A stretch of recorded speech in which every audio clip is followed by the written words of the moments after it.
Hello বন্ধুগণ, আমি সাধনা আরও একটা ঝাঁকানাকা রেসিপিতে তোমাদের সবাইকে স্বাগত জানাই। তো বন্ধুগণ, আমার আজকের রেসিপি তালের বড়া।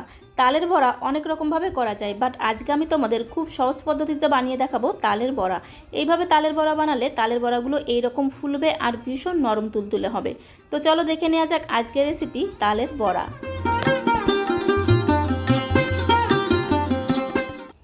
তালের বড়াটা বানানোর জন্য আমি এখানে দেখো একটা পাকা তাল নিয়েছি। আর সবসময় চেষ্টা করবে এরকম কালো তাল নিতে। দুই রকমের তাল হয়, একটা একটু হলুদ টাইপের হয়, একটা এরকম কালো কুচকুচে হয়। তো সবসময় চেষ্টা করবে একটা কালো তাল নিতে, কালো তালগুলো বেশি মিষ্টি হয় আর হলুদ তালগুলো একটু তেতো খেতে হয়। তো তালের খোসাটাকে খুব ভালো করে ছাড়িয়ে তালের আটিগুলোকে আলাদা করে এইভাবে আটিগুলোকে একটু গ্রেটারে ঘষলেই দেখবে তালের যে পাল্পটা আছে সেটা খুব সহজে বেরিয়ে আসবে। এইবারে একটা পরিষ্কার পাতলা কাপড়ের মধ্যে এই তালের পাল্পটাকে রেখে এইভাবে একটু চেপে চেপে দিলেই দেখবে খুব সহজে তালের পাল্পটা ছাঁকা হয়ে যাবে। এটাই কিন্তু সবথেকে সহজ পদ্ধতি। একদম 30 থেকে 40 সেকেন্ডের মধ্যে দেখবে সমস্ত তালের পাল্পটা ছাঁকা হয়ে গেছে। তো এইবারে তালের পাল্পটাকে অন্য একটা ডেস্কের মধ্যে ঢেলে নেব।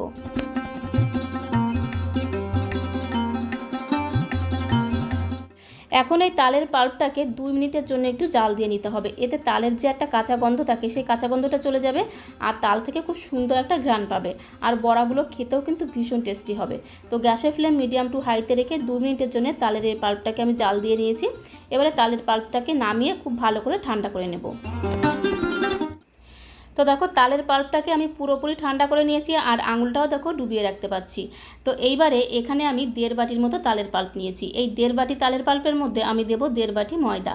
যতটা তালের পাল্প নিতে হবে ঠিক ততটা দিয়ে দিতে হবে ময়দা। তো প্রথমে আমি 1 বাটি ময়দা দিয়ে দিচ্ছি, পরে অল্প অল্প করে বাকি হাফটা মেশাবো। তো 1 বাটি ময়দা দিয়ে দিলাম। এবার আমি দিয়ে দেবো হাফ বাটি সুজি। তুমি যতটা পরিমাণে ময়দা দেবে তার অর্ধেকটা পরিমাণে দেবে সুজি। তা আজকে আমি এই বাটি মেপেই কিন্তু সমস্ত কিছু দেব। তো এই বাটির 1 বাটি মেপে আমি ময়দা দিয়েছিলাম, সেই বাটিরই হাফ বাটি দিলাম সুজি। আর আমি নিচ্ছি সেই বাটিরই হাফ বাটি চিনি। চিনিটাকে আগে থেকে খুব ভালো করে গুঁড়ো করে রেখেছিলাম। তো চিনিটাকে যদি এইভাবে একটু গুঁড়ো করে দেওয়া যায় না তাহলে দেখবে খুব তাড়াতাড়ি মিশে যায়। আর চিনিটা যদি গোটা থাকে তাহলে মিশতে দেখবে বেশ অনেকটাই সময় লাগে। তো চেষ্টা করবে এরকম একটু চিনিটাকে গুঁড়ো করে দিতে। আর তাল কতটা মিষ্টি সেই তালের মিষ্টি অনুসারে কিন্তু এখানে চিনিটা অ্যাড করবে, বা তোমরা যে যেমন মিষ্টি খেতে পছন্দ করো সেই অনুসারে এখানে চিনিটা অ্যাড করে দেবে।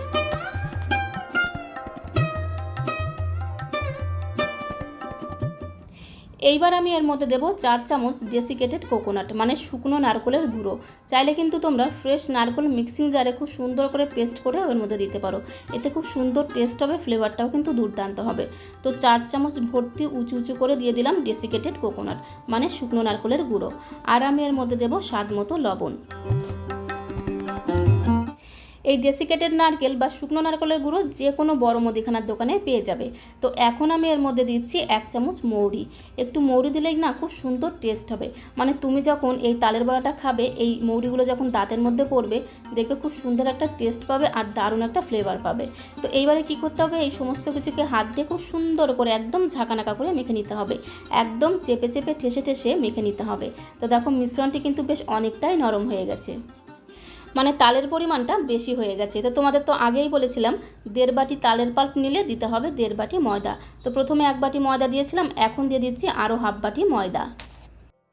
এইবারে এর মধ্যে আমি দেব সুজি, মানে প্রথমে আমি হাফ বাটি সুজি দিয়েছিলাম তার অর্ধেকটা দিয়ে দিলাম সুজি।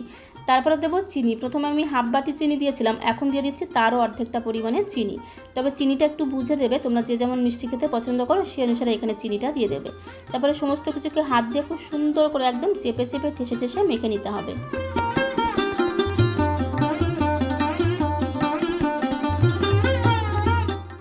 তো দেখো হাত দিয়ে মেখে মেখে খুব সুন্দর করে একটা মিশ্রণ আমি তৈরি করে নিয়েছি। আর মিশ্রণটি দেখো বেশ অনেকটা টাইট হয়ে গেছে। এবার এই মিশ্রণটিকে একটু নরম করে নেব, মানে একটু পাতলা করে নেব, তাহলে বড়াগুলো একদম বলের মতো ফুলবে। তার জন্য 1 বাটি দুধকে আগে থেকে জাল দিয়ে ঘন করে রেখেছিলাম আর ঠান্ডা করে রেখেছিলাম, মানে নর্মাল টেম্পারেচারে রেখে ঠান্ডা করে রেখেছিলাম। এবারে অল্প অল্প করে দুধ দিয়ে মিশ্রণের সঙ্গে মিশিয়ে নিতে হবে। একটু দুধ দিলে কিন্তু বড়াগুলো খেতে ভীষণ টেস্টি হবে। তো এইভাবে কিন্তু অল্প অল্প দুধ দিতে হবে, একবারে বেশি দুধ দেবে না, তাহলে এই ব্যাটারটা বেশি পাতলা হয়ে যাবে। অল্প অল্প করে দুধ দিয়ে ঠিক এই রকম একটা ঘনত্বের ব্যাটার আমাদের তৈরি করতে হবে, তবেই কিন্তু বড়াগুলো একদম বলের মতো ফুলবে। আর এই ব্যাটারটাকে একদম ভালো করে ফেটিয়ে নিতে হবে। তো দেখো ব্যাটারটা কিন্তু রেডি হয়ে গেছে। এবারে ধামা চাপা দিতে হবে, মানে ঢাকনা বন্ধ করে 10 মিনিটের জন্য রেস্টে রেখে দিতে হবে। তো এখন আমি তোমাদের 10 মিনিট পরে দেখাচ্ছি।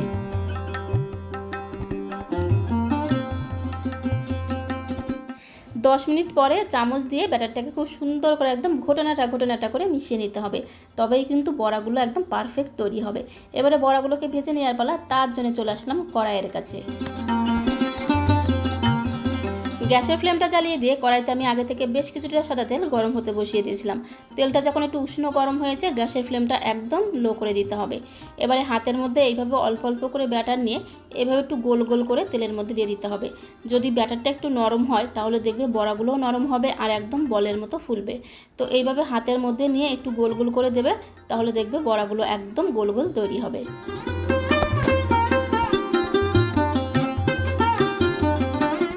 এইভাবে বড়াগুলোকে তেলের মধ্যে দিয়ে কিছুক্ষণ রেখে দিতে হবে, তাহলে দেখবে বড়াগুলো অটোমেটিক্যালি তেলের উপরে ভেসে উঠছে।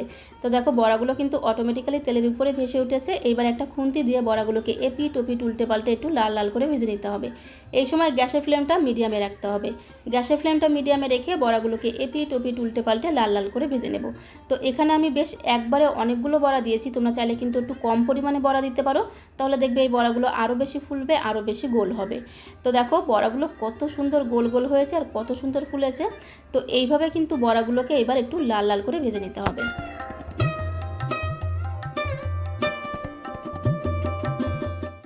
তো বন্ধুগণ, এখন যেহেতু বর্ষাকাল আর এই বর্ষাকালে প্রচুর পাকা তাল পাওয়া যাচ্ছে, তো এই পাকা তালের সিজনে এইভাবে তোমরা একবার তালের বড়া বানিয়ে খেয়ে দেখবে। আশা করি তোমাদেরও ভীষণ ভীষণ ভালো লাগবে। বানানো একদমই সোজা আর খেতে হয় দুর্দান্ত। খুব অল্প সময়ে অল্প উপকরণ দিয়ে খুব সহজে বানিয়ে নিতে পারবে। আর বড়াগুলো দেখো কত সুন্দর ফুলেছে, একদম গোল গোল হয়েছে। তো বড়াগুলোকে এপিট ওপিট উল্টে পাল্টে লাল লাল করে ভেজে নিয়েছি।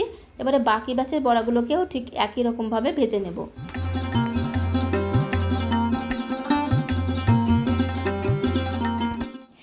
তো দেখো বাকি ব্যাচের বড়াগুলোকেও লাল লাল করে ভেজে নিয়েছি। এবার একটি প্লেটের মধ্যে আমি সার্ভ করে দেবো।